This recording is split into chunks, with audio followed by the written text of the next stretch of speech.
Hi, welcome to Health Talk with Dr. Akram. In this series of programs, we are talking about blue zones of happiness. So far, we talked about 3 countries where people are really happy: Costa Rica, Denmark, and Singapore.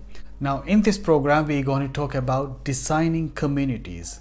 Whether can we adapt what we studied from the blue zones and adapt into our communities?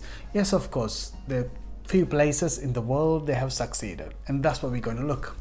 And this is all about designing happy communities.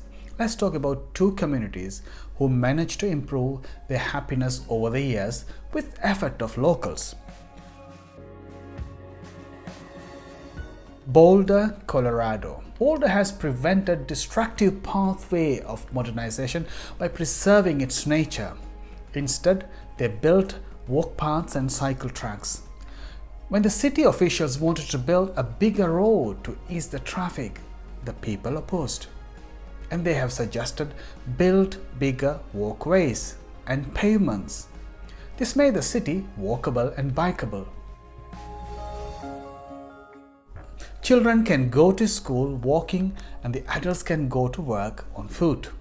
As a result, more people per capita walk to work in Boulder than any other cities in the United States. This indeed reduced congestion, pollution, and of course, it reduced stress. Generally, people who walk to work are happier than who travel by vehicle.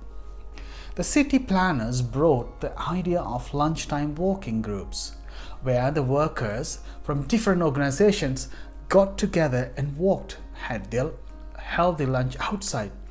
This built friendship and a community spirit. Even strangers start talking to each other during the walk and became friends. Boulder scored lowest smoking rates, lowest obesity rates, and higher rates of exercise in the United States. And they also reported higher rates of life satisfaction. It was all thanks to dedication of people like Ruth Wright, a 90-year-old, who campaigned against powerful developers as a public servant. She represented Boulder for 14 years and kept protective eye on her neighborhood. In 1967, Boulder became the first city in America to pass a legislature to buy open space around the city to preserve permanently as green belt. Today, the city is surrounded by 45,000 acres of forest. What an innovation! While in 2021, certain countries, civilians and voluntary organizations fighting to preserve the nature and forest from their elected leaders or corporate magnates. It's our duty. It's everyone's duty to preserve this nature so we and our children, as well as all other living beings, can live in this world peacefully and happily. Of course, let's look at Hawaii. Us local people, we like to eat, said Teresa Zandega, a woman on her 80s. She is a native Hawaiian. She weighed 207 pounds or about 95 kilos, and she was getting heavier. She found it difficult to walk from bedroom to the living room. Her lack of mobility was affecting her happiness. When she received a call from her doctor in 2015 saying they wanted to talk to her, she knew what was coming, knowing losing her twin sister for complications of diabetes 20 years ago.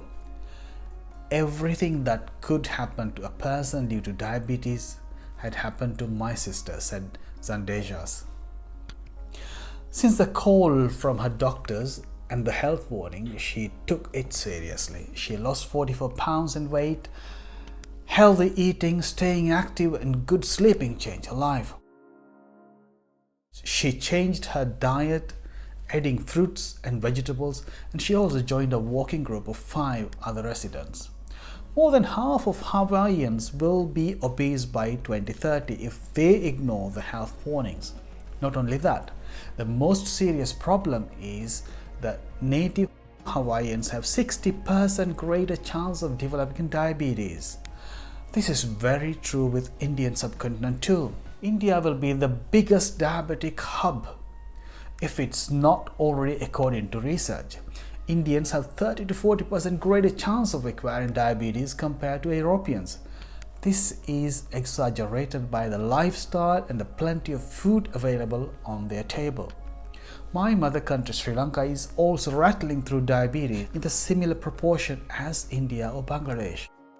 But as I said in the program, if Boulder, Colorado or Hawaii could change their life habits and make improvement, we can also make an improvement. In our next video, we will look at how to make an active community. Anyway, if you like our program, please subscribe so you'll get free updates. Thank you, or see you in the next program.